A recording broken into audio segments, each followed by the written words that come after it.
Body of Christ official YouTube ಚಾನಲ್ಗೆ ನೀವೆಲ್ಲರಿಗೂ ಸ್ವಾಗತ. ಪ್ರಿಯ ದೇವರ ಮಕ್ಕಳೇ, ಇದರಲ್ಲಿ ನಾವು ದೇವ ಜನರಿಗೆ ಆಗ್ತಾ ಇರುವಂತಹ ಅನ್ಯಾಯಗಳ ಕುರಿತು, ಎಲ್ಲೆಲ್ಲಿ ಅನ್ಯಾಯಗಳಾಗ್ತಾ ಇದೆಯೋ ಅದರ ವಿರುದ್ಧವಾಗಿ ನಿಂತು ದೇವ ಜನರಿಗೂ ಮಾತ್ರವಲ್ಲದೆ ಎಲ್ಲ ಮಾನವ ಕುಲಕ್ಕೂ ನ್ಯಾಯವಾದ ಸಂಗತಿ ಸಿಗುವಂತೆ, ನ್ಯಾಯ ಸಿಗುವಂತೆ ಮಾಡುವ ಕೆಲಸವನ್ನ ಈ ಚಾನಲ್ ಮೂಲಕ ನಾವು ಮಾಡ್ತಾ ಇದ್ದೇವೆ.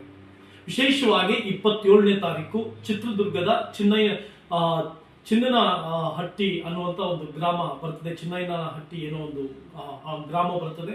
ಆ ಗ್ರಾಮದಲ್ಲಿ ಸುಮಾರು 8 ಜನರು ಸುವಾರ್ತೆ ಸಾರಲಿಕ್ಕೆ ಹೋಗ್ತಾರೆ. ಸುವಾರ್ತೆಯನ್ನು ಸಾರಿದಾಗ ಅಲ್ಲಿ ಕೆಲವು ಪುಸ್ತಕಗಳನ್ನ, ಸುವಾರ್ತೆ ಪುಸ್ತಕಗಳನ್ನ ಕೂಡ ಹಂಚಿರ್ತಾರೆ. ಆ ಸಂದರ್ಭದಲ್ಲಿ ಅಲ್ಲಿನ ಜನರು ಸೇರಿ ಅವರನ್ನ ಒಡೆದು, ಅವರನ್ನ ಹಿಡಿದು, ಅವರನ್ನ ಪೊಲೀಸರಿಗೆ ಒಪ್ಪಿಸಿಕೊಡ್ತಾರೆ. ಪೊಲೀಸರು ಅವರನ್ನ ರೆಸ್ಕ್ಯೂ ಮಾಡಿ ಅವ್ರ ಪೊಲೀಸ್ ಸ್ಟೇಷನ್ ಕರ್ಕೊಂಡು ಬಂದಿರ್ತಾರೆ. ಇದು ನಾವು ಅನೇಕ ಸಂಗತಿಗಳಲ್ಲಿ ಕಾಣ್ತಾ ಇರುವಂತದ್ದು. ಆದ್ರೆ ನಾವು ಇಲ್ಲಿ ಬಹಳ ವಿಶೇಷವಾಗಿ ಅರ್ಥಕೊಳ್ಳಬೇಕಾಗಿದ್ದ ಒಂದು ಸಂಗತಿ ಇದೆ. ಆ ಚಿನ್ನಯ್ಯನ ಹಟ್ಟಿನಲ್ಲಿ ಅವರು ಸುವಾರ್ತೆ ಸಾರಕ್ಕೆ ಹೋಗಿದ್ದು ಅದೇನೋ ಅಪರಾಧವೇನಲ್ಲ. ಅಲ್ಲಿಂದ ಪೊಲೀಸ್ನವರು ತೆಗೆದುಕೊಂಡು ಬಂದು ಕೆಲವು ಜನರ ಪ್ರೆಷರ್, ಕೆಲವರ ಜನರ ಒಂದು ಪ್ರೆಷರ್ನಿಂದ 295A 298 ಒಂದು ಕೇಸನ್ನ ದಾಖಲೆ ಮಾಡ್ತಾರೆ. ಸಾಯಂಕಾಲ ನನಗೆ ಒಂದು ಫೋನ್ ಕರೆ ಬರುತ್ತೆ. ನಾನು ಪೊಲೀಸ್ ಡಿಪಾರ್ಟ್ಮೆಂಟ್ ಜೊತೆ ಮಾತನಾಡ್ತೇನೆ. ಅಲ್ಲಿಗೆ ಸಂಬಂಧಪಟ್ಟಂತ ಇನ್ಸ್ಪೆಕ್ಟರ್, ಇನ್ವೆಸ್ಟಿಗೇಷನ್ ಆಫೀಸರ್ ಸುನಿಲ್ ಅವರ ಜೊತೆ ನಾನು ಮಾತನಾಡ್ತೇನೆ. ಅವ್ರ ಜೊತೆ ಮಾತನಾಡಿದಾಗ ಅವರು ನೋಟಿಸ್ ಅನ್ನ ಇಶ್ಯೂ ಮಾಡಿ ನಾವು ರಿಲೀಸ್ ಮಾಡ್ತಾ ಇದ್ದೇವೆ ಎಂಬುದಾಗಿ ಹೇಳಿದ್ರು. ರಿಲೀಸ್ ಆದ್ರು. ಅದಕ್ಕೆ ಸಂಬಂಧಪಟ್ಟಂತ ಅಧಿಕಾರಿಗಳ ಜೊತೆ ನಾನು ಸಾಯಂಕಾಲ ಮಾತನಾಡಿದೆ.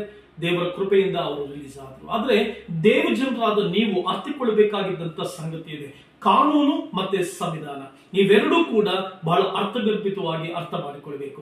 ಯಾವುದೋ ಯೂಟ್ಯೂಬ್ ನಲ್ಲಿ ಕುಳಿತು ಅಥವಾ ಎಲ್ಲೋ ಕುಳಿತು ನಾವು ಏನೋ ವಿಷಯಗಳನ್ನ ಸಂಗ್ರಹ ಮಾಡಿಕೊಂಡು ನಾವು ಸುಳ್ಳು ಮಾಹಿತಿಗಳನ್ನ ಕಲೆ ಹಾಕುವಂಥದ್ದು ಬೇಡ.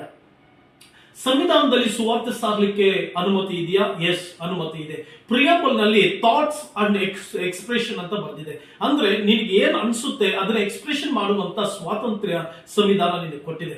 ಅದೇ ರೀತಿಯಾಗಿ ನಮ್ಮ ಕ್ರೈಸ್ತರಿಗೆ ಏನನ್ನು ನಾವು ಹೇಳ್ತೇವೆ ಸಾಮಾನ್ಯ, ಯೇಸು ಕ್ರಿಸ್ತನ ಒಳ್ಳೆಯವನು, ನಿನಗಾಗಿ ಪ್ರಾಣ ಕೊಟ್ಟಿದ್ದಾನೆ, ನಿನಗಾಗಿ ರಕ್ತ ಸುರಿಸಿದ್ದಾನೆ, ನಿನಗಾಗಿ ಜೀವ ಕೊಟ್ಟಿದ್ದಾನೆ, ಆತನು ನಿನ್ನ ಪಾಪಗಳಿಗಾಗಿ ನಿನ್ನ ಕ್ಷಮಿಸುವುದಕ್ಕಾಗಿ ಆತನ ತನ್ನ ಜೀವಿತ ಕೊಟ್ಟಿದ್ದಾನೆ, ಆತನನ್ನ ರಕ್ಷಕನನ್ನಾಗಿ ಅಂಗೀಕರಿಸಿಕೊಳ್ಳುವುದಾದ್ರೆ ಪರಲೋಕ ರಾಜ್ಯ ಸಿಗ್ತದೆ ಎಂಬುದಾಗಿ ಹೇಳ್ತೇವೆ. ಇದರಲ್ಲಿ ಯಾವ ಕಾನೂನು ಬಾಹಿರವಾದ ಕಾರ್ಯ ಇಲ್ಲ. ಇದರಲ್ಲಿ ಯಾವುದೇ ಕಾನೂನು ಬಾಹಿರವಾದಂತ ಒಂದು ಸ್ಪೀಚ್ ಇಲ್ಲ, ಕಾನೂನು ಬಾಹಿರವಾದಂತ ಒಂದು ಭಾಷಣ ಇಲ್ಲ. ಇದು ಸಭ್ಯತೆಯುಳ್ಳದ್ದು, ಸಮಾಜಕ್ಕೆ ಬೇಕಾಗಿರುವಂತದ್ದು. ಪ್ರಿಯ ದೇವರ ಮಕ್ಕಳೇ, ನೀವು ಎದುರದೆ ಸುವಾರ್ತೆಯನ್ನು ಸಾರಬಹುದು. 295A ಏನ್ ಹೇಳುತ್ತೆ ಅಂತಂದ್ರೆ, ಇತರ ಧರ್ಮಗಳನ್ನ, ಇತರ ದೇವರುಗಳನ್ನ ಇನ್ಸಲ್ಟ್ ಮಾಡಬಾರದು, ಕೆಳಗೆ ನೋಡಿ ಮಾತನಾಡಬಾರದು, ಅವರ ಮನೋಭಾವನೆಗಳಿಗೆ ಧಕ್ಕೆ ತರಬಾರದು. ಆದುದರಿಂದ ಇದು ಯಾವುದು ಕೂಡ ಮತಾಂತರಕ್ಕೆ ಸಂಬಂಧಪಟ್ಟದ್ದಾಗೋದಿಲ್ಲ. ಅದು 295A ಯಾರೇ ಆಗಿರಲಿ, ಮುಸ್ಲಿಂ, ಹಿಂದೂ, ಕ್ರಿಶ್ಚಿಯನ್ ಅಂತ ನೋಡದೆ ಎಲ್ಲರೂ ಸಮವಾದಂತ ಒಂದು ಸ್ಕೇಲ್ ನಲ್ಲಿ ಆ ಕೇಸನ್ನ ರಿಜಿಸ್ಟರ್ ಮಾಡ್ತಾರೆ. ಯಾರೇ ಮಾತನಾಡಲಿ ಅದನ್ನ ಕೇಸ್ ರಿಜಿಸ್ಟರ್ ಮಾಡ್ತಾರೆ. ಆದ್ರೆ ಕೇಸ್ ರಿಜಿಸ್ಟರ್ ಮಾಡುವಂಥದ್ದು ಅವ್ರ ಕರ್ತವ್ಯ. ಯಾರೇ ಕಂಪ್ಲೇಂಟ್ ಕೊಟ್ಟರು ಕೇಸ್ ರಿಜಿಸ್ಟರ್ ಮಾಡೋದು ಕರ್ತವ್ಯ. ಆದ್ರೆ ಕೇಸ್ ರಿಜಿಸ್ಟರ್ ಮಾಡಿದ ಮೇಲೆ, FIR ರಿಜಿಸ್ಟರ್ ಮಾಡಿದ ಮೇಲೆ, ಚಾರ್ಜ್ ಶೀಟ್ ಗಿಂತ ಮುಂಚೆ ಅದಕ್ಕೆ ಪೂರಕವಾದಂತ ದಾಖಲೆಗಳನ್ನ ಸಂಗ್ರಹಿಸಿ ಇನ್ವೆಸ್ಟಿಗೇಷನ್ ನಲ್ಲಿ ಅದಕ್ಕೆ ಬೇಕಾದಂತ ಡಾಕ್ಯುಮೆಂಟ್ಸ್, ಎವಿಡೆನ್ಸ್ ಗಳನ್ನ ತೆಗೆದುಕೊಂಡು ಕೇಸನ್ನ ಕೋರ್ಟ್ ಕಳಿಸಬೇಕಾಗುತ್ತೆ. ಆದ್ರಿಂದ ಹೆದರಬೇಡಿ.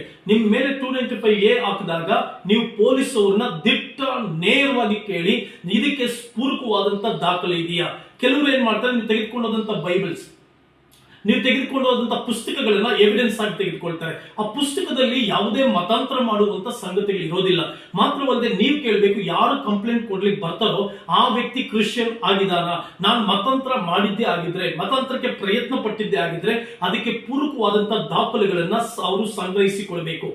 ಪೂರ್ವಕವಾದಂತ ದಾಖಲೆಗಳಿರಬೇಕು. ಆ ದಾಖಲೆಗಳು ಇಲ್ಲದೆ ಹೋದ್ರೆ ನಿಮ್ಮನ್ನ ಅರೆಸ್ಟ್ ಮಾಡಿ ನಿಮ್ಮನ್ನ ಮ್ಯಾಜಿಸ್ಟ್ರೇಟ್ ಮುಂದೆ ಪ್ರೊಡ್ಯೂಸ್ ಮಾಡಿದಾಗ ನಿಮಗೆ ಇನ್ನೊಂದು ಅವಕಾಶ ಸಿಗುತ್ತೆ. ಮ್ಯಾಜಿಸ್ಟ್ರೇಟ್ ಮುಂದೆ ಹೇಳ್ಕೊಳ್ಳಿ, ಸ್ವಾಮಿ ನಾವು ಯಾರನ್ನು ಮತಾಂತರ ಮಾಡಲಿಲ್ಲ, ಬಲಾತ್ಕಾರವಾಗಿ ಯಾರ್ದೋ ಪ್ರೆಷರ್ ಮೇಲೆ ನಮ್ಮನ್ನ ತೆಗೆದುಕೊಂಡು ಬಂದು ಈ ರೀತಿ ಒಳಗಡೆ ಹಾಕ್ತಾ ಇದ್ದಾರೆ ಅಂತ ನೀವು ಮ್ಯಾಜಿಸ್ಟ್ರೇಟ್ ಮುಂದೆ ನಿಮಗಾದ ಅನ್ಯಾಯ, ನಿಮಗಾದ ಕಷ್ಟ, ನಿಮ್ಮನ್ನ ಪೊಲೀಸ್ ಸ್ಟೇಷನ್ ಅಲ್ಲಿ ಬೈದಿದ್ರೆ, ನಿಮ್ಮನ್ನ ಅವಶಬ್ದಗಳಿಂದ ಬೈದಿದ್ರೆ, ನಿಮ್ಮನ್ನ ನಿಂದಿಸಿದ್ರೆ ನೀವು ಮ್ಯಾಜಿಸ್ಟ್ರೇಟ್ ಮುಂದೆ ಹೇಳ್ಕೊಳ್ಬಹುದು. ಅಲ್ಲಿ ಕೂಡ ನಿಮಗೆ ಅವಕಾಶ ಇದೆ ನ್ಯಾಯ ಸಿಗಲಿಕ್ಕೆ. ಪ್ರಿಯ ದೇವರ ಮಕ್ಕಳೇ, ಆದುದರಿಂದ ಸೋತು ಹೋಗಬೇಡಿ, ಯಾವತ್ತೂ ಅಷ್ಟೇ ಭಯ ಪಡಬೇಡಿ. ಈ ಒಂದು ಚಿತ್ರದುರ್ಗದ ಕೇಸ್ನಲ್ಲಿ ಇದೇ ಆಗಿರುವಂತದ್ದು. ಅವರು ಸ್ಟೇಷನ್ಗೆ ಹೋಗಿದ್ರು, ಅಲ್ಲಿಂದ ರಿಲೀಸ್ ಆಗಿದ್ದಾರೆ, ರಾತ್ರಿ ರಿಲೀಸ್ ಆದ್ಮೇಲೆ ಈಗ ಅವ್ರ ಮನೆಗಳಲ್ಲಿದ್ದಾರೆ. ಅದಕ್ಕೆ ಸಂಬಂಧಪಟ್ಟಂತ ಕಾರ್ಯಗಳನ್ನ ಮಾಡ್ಲಿಕ್ಕಿದ್ದಾರೆ. ಇದನ್ನ ಮಂಡಕ್ ಮಾಡ್ಕೊಳ್ಳಿ, ಅರ್ಥ ಮಾಡ್ಕೊಳ್ಳಿ. ನಮ್ಮ ದೇಶದ ಸಂವಿಧಾನ, ಕಾನೂನು ಅರ್ಥ ಮಾಡ್ಕೊಳ್ಳಿ. God bless you.